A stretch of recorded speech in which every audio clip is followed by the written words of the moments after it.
بسم اللہ الرحمن الرحیم۔ معزز سامعین کرام، السلام علیکم ورحمۃ اللہ وبرکاتہ۔ آپ کی خدمت میں حالات حاضرہ کے عنوان سے حاضر ہوئے ہیں اور خطے کی بدلتی ہوئی صورتحال کے حوالے سے آپ کو آگاہ بھی کریں گے اور مختصر سا تجزیہ بھی کریں گے انشاءاللہ۔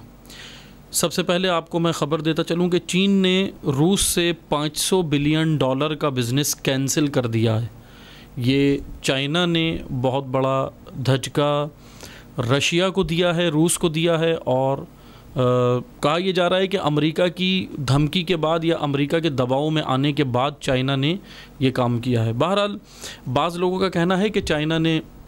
امریکہ کے دباؤ میں آ کر یا امریکہ کی دھمکی کے بعد یہ کام کیا، لیکن لگتا ایسا نہیں ہے، کیونکہ چائنا خود ایک بڑی پاور ہے اور وہ امریکہ کا مخالف بھی ہے اور دشمن بھی مانا جاتا ہے، تو لگتا تو نہیں ہے کہ چائنا نے یہ کام کیا ہو۔ لیکن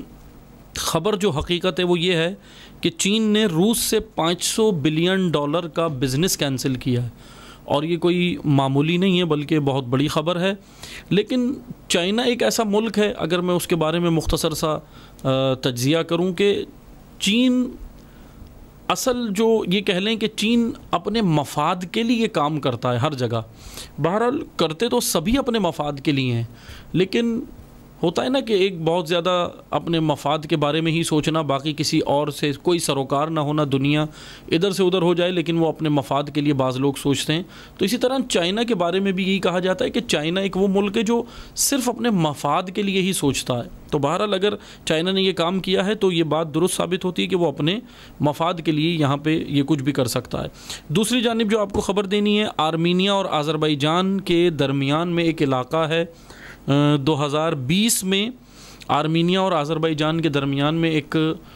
جنگ ہوئی تھی علاقے کے اوپر، اور آذربائیجان نے اپنا وہ علاقہ آرمینیا سے خالی کرایا تھا۔ لیکن ایک علاقہ ایسا ہے جہاں پہ رشین فورس وہاں پر موجود ہے، اور وہ کام یہ کرتے ہیں کہ ان دونوں کے درمیان میں کوئی جھڑپ نہ ہو جائے، تو ثالثی کے طور پر وہاں پر رشین آرمی موجود ہے۔ لیکن ابھی ہوا یہ ہے کہ حالیہ کچھ دنوں کے واقعہ یہ رونما ہوا چند دن پہلے کہ ناگورو کاراباخ یہ علاقہ ہے جہاں پہ یہ دونوں ممالک کی آرمی موجود ہے، آذربائیجان کی بھی اور آرمینیا کی بھی۔ تو بہرحال وہاں پہ ایک معمولی سی جھڑپ ہوئی ہے، معمولی نہیں ہوئی بلکہ اگر ہم اس کو کہیں کہ ایک اچھی خاصی جھڑپ ہوئی ہے دونوں ممالک کی افواج کے درمیان میں، اور آذربائیجان کے 2 فوجی وہاں مارے بھی گئے ہیں۔ تو یہ ایک بڑی خبر بھی ہے، کیونکہ یہ جس طرح رشیا اور یوکرین کی جنگ چل رہی ہے اور اسی کے درمیان میں ادھر ادھر جھڑپیں ہونا، اور ان جھڑپوں کو، معمولی جھڑپوں کو امریکہ اپنے مفاد کے لیے استعمال کر سکتا ہے، اس لیے یہ معمولی نہیں ہو سکتی، آگے جا کے بڑھ بھی سکتی ہیں یہ جھڑپیں، لیکن وہاں یہ جھڑپ چھڑ گئی ہے۔ ایک اور جو آپ کو خبر دینی ہے، بیلجیم میں نیٹو کا اجلاس ہوا ہے، اور بڑا کام وہاں پر یہ ہوا کہ ترکی، فرانس اور اٹلی نے معاہدہ کر لیا ہے مل کر ایئر ڈیفنس سسٹم بنانے کا۔ یہ ایک بڑی خبر اس وجہ سے ہے کیونکہ یہ تینوں ملک نیٹو کے ملک ہیں۔ نیٹو کا جو اجلاس ہوا ہے اور وہاں پر ترکی، فرانس اور اٹلی، فرانس اٹلی قریب نہیں تھے ایک دوسرے کے، ترکی بھی زیادہ قریب نہیں تھا۔ اسلاموفوبیا کا جب سے سلسلہ ہوا تو فرانس کے اندر زیادہ مسائل ہوئے اسلاموفوبیا کے حوالے سے، تو ترکی دور تھا۔ لیکن ابھی یہ اجلاس ہوا ہے بیلجیم کے اندر یہ اجلاس ہوا، اور وہاں پر بڑی بات یہ ہے کہ یہ تینوں ممالک نے ایئر ڈیفنس سسٹم مل کر بنانے کا ایک معاہدہ کیا ہے۔ کہ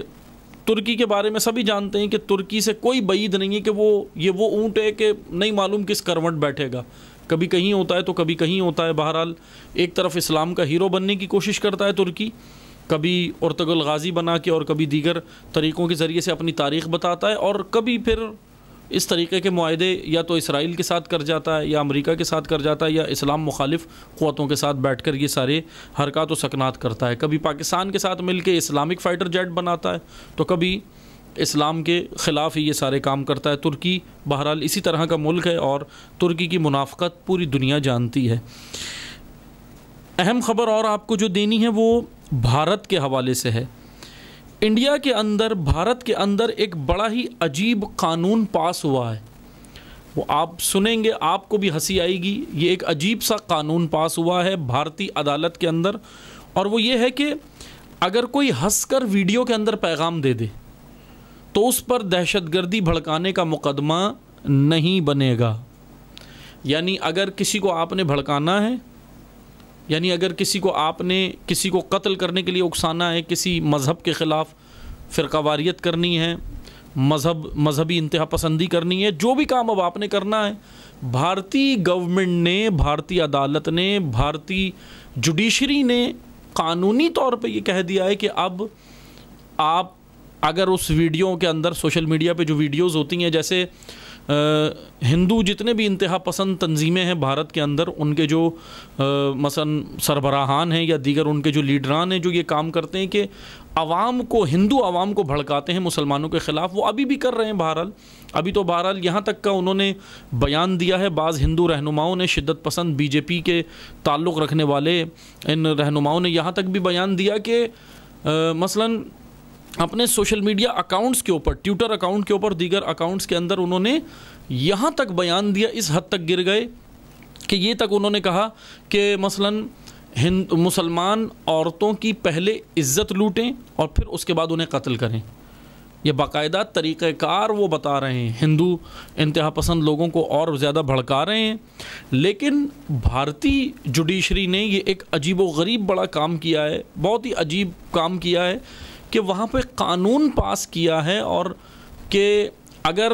کوئی بھی انتہا پسند، اگر کوئی اپنی ویڈیو کے اندر کوئی دہشت گردی کا پیغام دے رہا ہے، ناامنی کا پیغام دے، لیکن اگر وہ ہنس کے دے رہا ہے تو اس کے اوپر مقدمہ نہیں ہوگا. یعنی یہ کہ بڑا عجیب سا قانون ہے جو بھارت کے اندر بہرحال پاس ہوا ہے، اور عدالت کے اندر باقاعدہ یہ وہاں پہ جو ہے وہ جوڈیشری نے اس کو قانون کو پاس بھی کر دیا ہے. بہرحال دوسری جانب انڈیا ہی کے حوالے سے خبر ہے کہ دہلی میں ایک اچھی خبر ہے انڈیا کے حوالے سے، کہ ایک اچھا کام جو بھارت کرنے جا رہا ہے وہ یہ کہ دہلی میں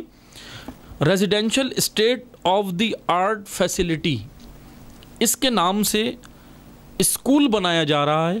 جو سگنلز پر غریب بچوں کے لیے بنے گا. جو سگنلز کے اوپر غریب بچے ہوتے ہیں، جو بھیک مانگتے ہیں اور غریب بچے ہوتے ہیں، ان کے لیے دہلی کے اندر، کیپٹل ہے دہلی بھارت کا، دارالخلافہ ہے، وہاں پہ ان بچوں کے لیے اسکول بنانے جا رہے ہیں یہ، جس کے لیے 10 کروڑ روپے مختص بھی کیے ہیں دہلی کی حکومت نے، انڈین حکومت نے. اور اس میں بچوں کو اب ایک اچھا کام جو ہو رہا ہے، یعنی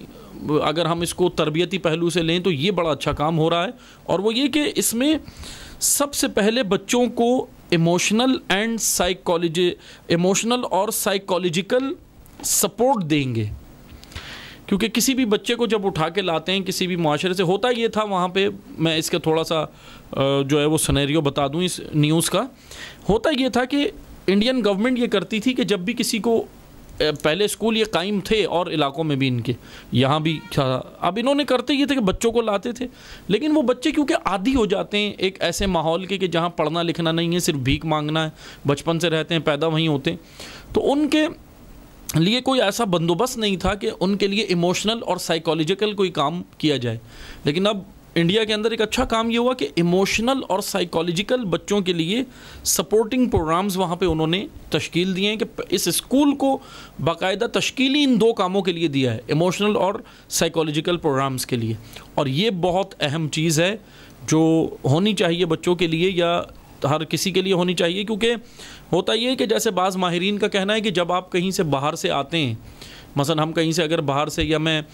فرض کریں آپ آفس سے گھر جاتے ہیں یا گھر سے آفس جاتے ہیں، تو ماہرین یہ کہتے ہیں کہ جب کسی نئے انوائرمنٹ کے اندر، نئے ماحول کے اندر جائیں تو آپ وہاں پر 10 منٹ تک کسی سے بات نہ کریں. اور یہ بعض یورپی ممالک کے اندر یہ کام ہوتا ہے باقاعدہ، وہاں پہ یہ کہہ لیں کہ قانون کے طور پر ہے. اور وہ کیا ہے کہ اگر گھر سے آفس جاتے ہیں تو پہلے وہ 10 منٹ خاموشی سے بیٹھتے ہیں،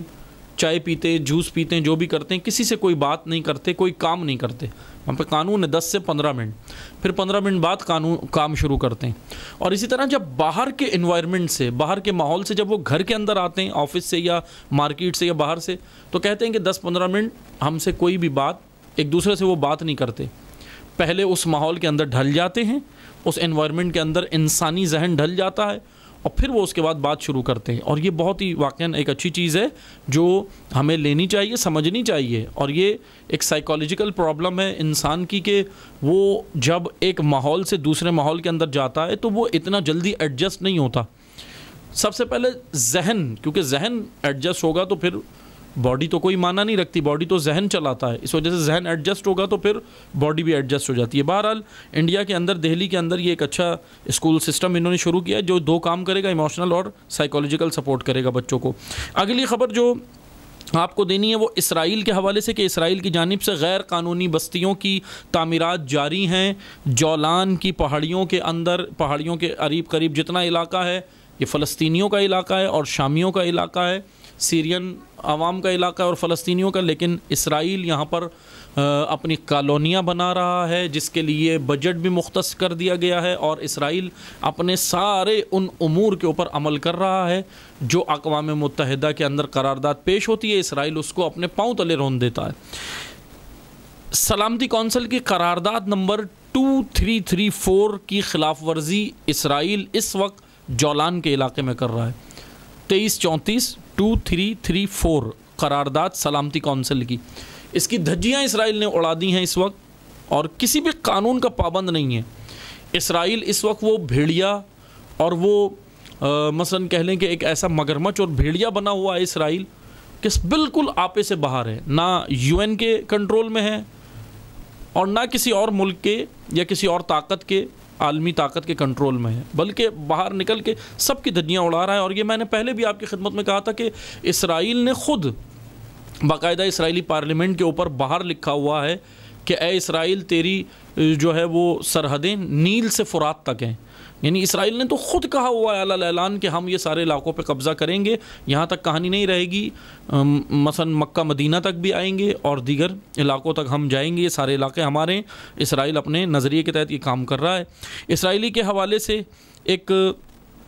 خبر آپ کو دینی ہے کہ ابراہم اکارڈ, یہ وہ معاہدہ ہے جو ٹرمپ نے, پچھلی حکومت جو امریکہ کی تھی ڈونلڈ ٹرمپ نے, اور اسرائیل اور عرب ممالک کو ملانے کے لیے یہ معاہدہ کروایا تھا. اور اس میں اب پیش رفت یہ ہوئی ہے کہ اس کا اجلاس جاری ہے, اس کا اجلاس ہوا ہے, ابراہم اکارڈز کا اجلاس عرب ممالک اور اسرائیل کے درمیان میں ہوا. اور افسوسناک خبر یہ ہے کہ متحدہ عرب امارات UAE کے جو وزیر خارجہ ہیں انہوں نے بیان جو دیا وہ فلسطینی مظلومین کے زخموں پہ نمک چھڑکا ہے. تمام دنیا کے مظلومین, جہاں جہاں اسرائیل کا اثر و رسوخ ہے, اسرائیل کی بربریت کی وجہ سے یہ سب ہو رہا ہے, ان تمام امت اسلامیہ کے مظلومین کے زخموں پہ نمک چھڑکا ہے وزیر خارجہ UAE متحدہ عرب امارات کے وزیر خارجہ نے. اور یہ بیان دیا کہ یہ جو معاہدہ ہوا ہے ابراہم اکارڈ,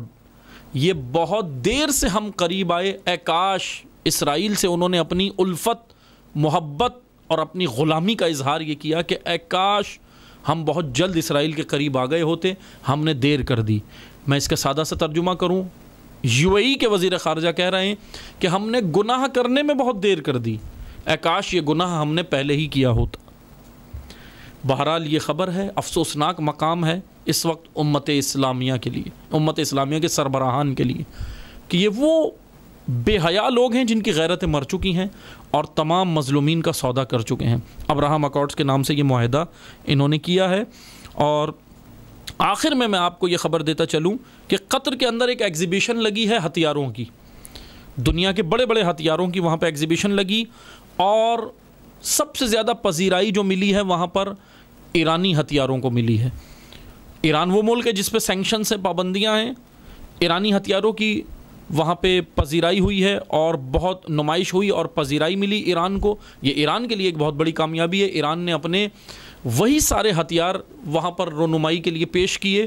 جو اسرائیل, امریکہ اور تمام عالمی شیطانی طاقتوں کے لیے ایران استعمال کرتا ہے. لیکن ایران کے لیے ایک اچھی خبر یہ ہے کہ ایران کی ان ہتھیاروں کو سراہا, دنیا نے سراہا اور بڑی پذیرائی وہاں پہ ملی ہے. قطر کی حکومت کو امریکہ نے پریشر ڈالا ہے. جیسے یہ ایگزیبیشن ہوئی, امریکہ نے, اسرائیل نے, دونوں نے قطری حکومت کو پریشر ڈالا اور کہا کہ آپ نے یہ وہ ہتھیار لگائے ہیں جو IRGC یعنی پاسداران انقلاب جو وہاں کے فورس ہے، اور جس پہ امریکہ اور اسرائیل اور عالمی طاقتیں ابھی کوشش یہ کر رہی ہیں کہ اس کو دہشت گردی کی لسٹ میں ڈال دیا جائے. ابھی پابندیاں نہیں لگائیں، دہشت گردی کی لسٹ میں ڈالا نہیں ہے، لیکن کوشش ان کی یہ ہے کہ پاسداران انقلاب کو ڈالا جائے. اب اسی کے ہتھیاروں کی جب رونمائی ہوئی تو قطر کی انتظامیہ کو، قطر کی حکومت کو امریکہ اور اسرائیل کی انتظامیہ نے فون کیا، بات چیت کی، اور کہا کہ آپ نے وہاں IRGC جس کو ہم ٹیررسٹ کی لسٹ میں ڈالنا چاہ رہے ہیں، آپ اس کے ہتھیاروں کی نمائش کر رہے ہیں. تو بہرحال قطر نے وہاں پہ یہ جواب دیا کہ نہ، ہم نے IRGC کے ہتھیاروں کی نمائش نہیں کی، بلکہ ایرانی ملٹری کے جو ہتھیار تھے، دوسری جو ایرانی ملٹری، اس کے ہتھیاروں کی نمائش کی. لیکن بہرحال ایران کے لیے ایک یہ بڑی اہم پیش رفت ہے، اور واقعاً یہ ایک بڑی خبر بھی ہے، اور ایران اس میں کامیاب بھی ہوا ہے کہ اپنے اتنی سینکشنز کے بعد، اتنی پابندیوں کے بعد، کہ دنیا کو اس وقت، بلکہ میں اگر آخر میں بس میں یہی عرض کروں گا کہ اگر امت اسلامیہ کے سربراہی کا تاج اگر کسی ملک کے سر پہ جچتا ہے تو وہ یقیناً ایران ہے. کیونکہ جس طریقے سے ایران مظلومین کی مدد کر رہا ہے، چاہے وہ یمن میں ہو، چاہے وہ لبنان میں ہو، چاہے وہ نائجیریا میں ہو، چاہے وہ کسی بھی ملک میں ہو، ایران بغیر و شیعہ سنی کی تفریق کے صرف لا الہ الا اللہ محمد رسول اللہ کی بنیاد پر جو مدد کر رہا ہے، یقیناً قابل تحسین ہے. اور ایک مسلمان پیغمبر اکرم صلی اللہ علیہ وآلہ وسلم کی حدیث پر مکمل عمل ایران کر رہا ہے، اور وہ یہ حدیث ہے کہ مسلمان ایک بدن کی مانند ہیں، ایک جسم کی مانند ہیں، کہ جسم کے اگر ایک اعضاء کو تکلیف ہو تو دوسرا عضو بدن سکون سے نہیں بیٹھتا، سکون میں نہیں رہتا. اور یہی امت اسلامیہ کی مثال ہے کہ اگر ایک جگہ پر کہیں کسی مسلمان پر ظلم و تشدد ہو تو دوسرے مسلمان کو سکون سے نہیں بیٹھنا چاہیے، آواز بلند کرنی چاہیے. کسی بھی پلیٹ فارم پر ہو وہاں پر آواز اپنی بلند کرے، احتجاج کرے، انسانیت کے ناطے، امت اسلامیہ کے ناطے، کہ یقیناً آج امت اسلامیہ کی سربراہی کا صحرا ایران کے سر پر جچتا ہے، اور ایران اپنا کام کر رہا ہے. ایران کے لیے کامیابیاں الحمدللہ مل رہی ہیں. سینکشنز کے باوجود ایران ہتھیاروں کی نمائش میں آگے نکل گیا. یہ ایک بڑی پیش رفت ایران کے لیے ہے. بہرحال اسرائیل ایک جانب اپنا کام کر رہا ہے، امت اسلامیہ کے سربراہان مل کے منافقت کر رہے ہیں، اور اسرائیل کو قبول کرنے کی باقاعدہ ابراہیم اکارڈز، یہ جو معاہدہ ہے، یہ اسرائیل کو قبول کروانے کے لیے باقاعدہ اس کا پیش خیمہ ہے. لیکن دعا کرتے ہیں اللہ تعالیٰ سے کہ خداوند تبارک و تعالیٰ ہمیں حقیقتاً ان کفار کے عزائم کو سمجھ کر ان سے مقابلے کی بھی توفیق دے، اور مسلمانوں کے درمیان میں جو منافقین ہیں اگر ہدایت کے قابل ہیں تو خدا انہیں ہدایت دے، ورنہ ان کو ان کے ناپاک عزائم سمیت نابود فرمائے. ہم انشاءاللہ دوبارہ آپ کی خدمت میں حاضر ہوں گے حالات حاضرہ کے عنوان سے. جب تک کے لیے اجازت چاہتے ہیں. والسلام علیکم ورحمۃ اللہ وبرکاتہ.